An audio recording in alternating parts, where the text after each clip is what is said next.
একটা কথা বলার জন্য। আমার কাছে মনে হয় আমার এটা জানানো উচিত। সো আমি কখনো এইভাবে লাইভে আসিনি, ফর দ্য ফার্স্ট টাইম আমি লাইভে আসছি। সো আমি এই মুহূর্তে আছি হচ্ছে মানিকগঞ্জ।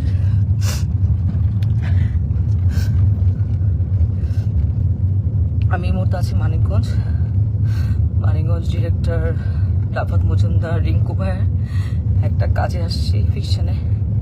এখানে আমার সাথে আছে তানজিন তিশা, সুতিজামান সেলিম ভাইয়া, মোমেন আন্টি এবং অ্যাক্টর মিরাপি। তো আমি জানি না আসলে, গতকালকে আমার প্রথম সিন এবং গতকালকে আমি মানিকগঞ্জ আসি। এসে আমি তানজিন তিশা আপুর জন্য আমি খুব সুন্দর ঢাকা থেকে গিফট নিয়ে আসছিলাম, যে আমি তানজিন তিশা আপুকে গিফটগুলো দিব। কারণ আপু এত সিনিয়র, আপু একটা ফিল্ম করতেছে, আপুকে উইশেসের জন্য আমি আপুকে আসলে গিফটটা দিই, কিন্তু আপু গিফটটা নেয় না এবং সে গিফট অ্যাকসেপ্টও করে না, এবং সেখানে সবাই ছিল, সবাই দেখছেও। তো আমি কিছু বলি না যে উনি হয়তো গিফট নেয় নাই, ঠিক আছে মেনে নিচ্ছি। তো আমার প্রথম সিনে আমি যখন শুরু করছি তখন সেখানে প্রথম সিনে উনি আমাকে, সিনের মধ্যে ছিল না, উনি আমাকে মেরে আমার এখানে যে দেখেন দাগ, খামচির দাগ হাতে দাগ রক্ত বের করে ফেলছিল কালকে প্রথম সিনে। এবং সেইটা যখন মনিটরে এসে আমি যখন দাঁড়াইছিলাম তখন রিঙ্কু ভাইয়া এবং সেলিম ভাইয়া দুজনেই বলতেছিল যে তিশার কি হয়েছে, তোমার সাথে কি কোনো ঝামেলা আছে আগে, ও তোমাকে এভাবে মারলো কেন বা কি আসে বিষয়। আমি তখন আসলে এক পর্যায়ে আসলে আমি বলেই দিছিলাম যে হ্যাঁ, এর আগে আমি যখন আসলে নাটকে মুশফিকুর ফারহানের সাথে কাজ করতাম অ্যাজ এ কো আর্টিস্ট হিসেবে, তখন তিশা আপু আমাকে এরকম ফোন দিয়ে থ্রেট দিছিল যে হ্যাঁ ফারহানের সাথে কাজ করতে পারবা না। আমাকে না, আরো অনেককে আসলে এরকম উনি ফোন দিয়ে থ্রেট দিছিল, যে পায়েলকেও, কেয়া পায়েল, তারপর আরো অনেককে এরকম ফোন দিয়ে উনি থ্রেট দিছে যে কাজ করা যাবে না।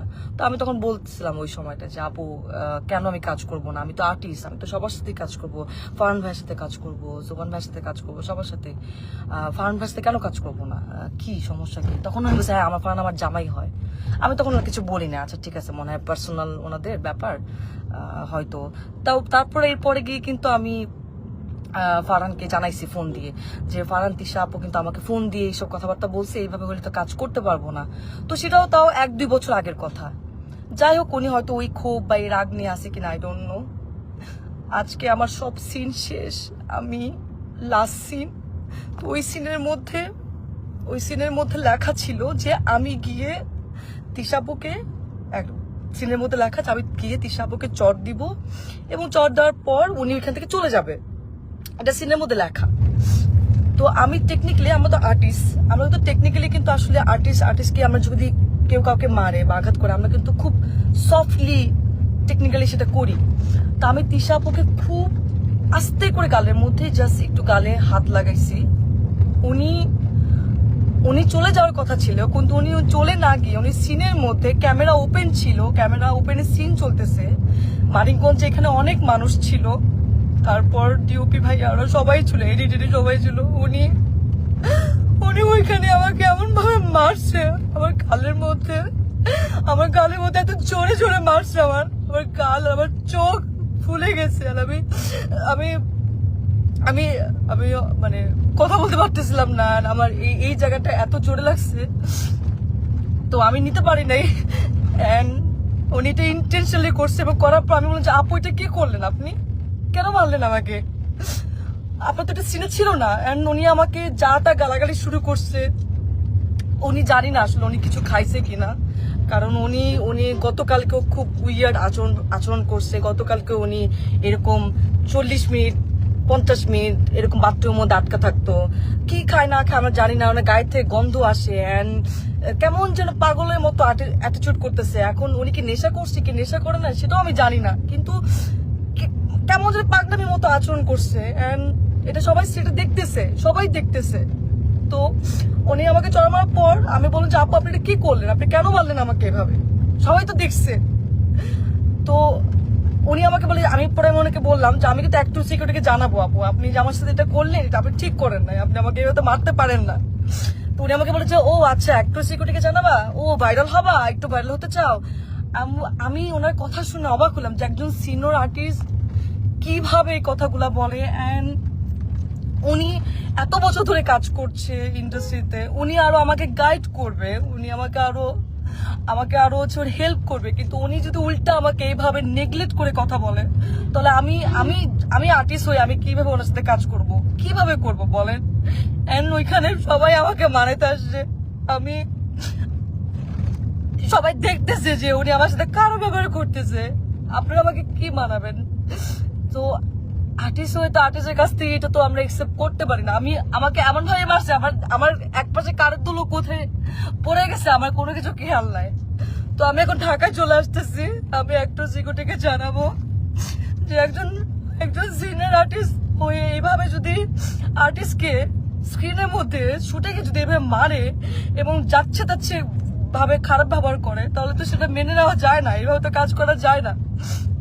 আমি তো এর আগেও মেহজাবিন আপুর সাথে কাজ করছি, কাজ হলে দিন রাত্রি, সেখানে বিকি ভাইয়ের কাজ করছি। কই মেহজাবিন আপু তো আমাকে এত সুন্দর করে কিভাবে কাজ করতে হবে আমাকে সাজেশন দিছে, আমাকে এত সুন্দর করে ট্রিট করছে। তোমার কাছ থেকে আমি শিখছি, আমি তো ভাবছি আমি তিশা আপুর কাছ থেকে শিখবো, কিন্তু তিশা আপু আজকে যেটা করলো এটা এটা এটা তো আমার সাথে অন্যায় হয়েছে, এটা তো ঠিক হলো না, এটা তো একদমই ঠিক হলো। আমি তো কাজ করতে গেছি, আমি তো আসলে এটা তো আমি আশা করি নাই। তো যাই হোক, এখন সেলিম ভাইয়া ওনারা সবাই এখানে ছিলেন, সেলিম ভাইয়া ওনারা সবাই দেখছে, এখন ওনারা জানে ওনারা কি ডিসিশন নিবে। কিন্তু আমি ঢাকায় যাচ্ছি, আমি অ্যাক্টর সিকিউরিটিকে জানাবো যে ওনারা আসলে কি ব্যবস্থা নিবে। এবং আজকে যদি এরকম একজন আর্টিস্টের সাথে কাজ করে, মানে আমার যদি এই অবস্থা হয়, তাহলে যারা কাজ করছে প্রিভিয়াস বা তারাই বা কি ফেস করছে।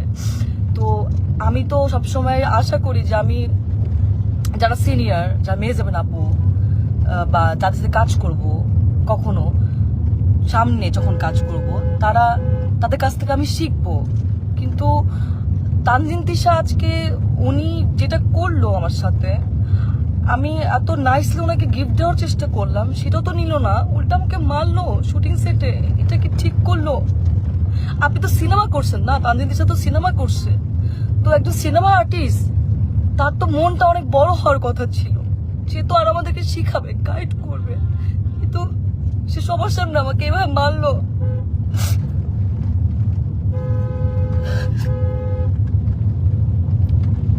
যাই হোক, আমি ঢাকায় যাচ্ছি, আমি আমি অ্যাক্টর সিকিউরিটি ওনাদেরকে জানাবো, দেখি ওনারা কি ব্যবস্থা নেয়।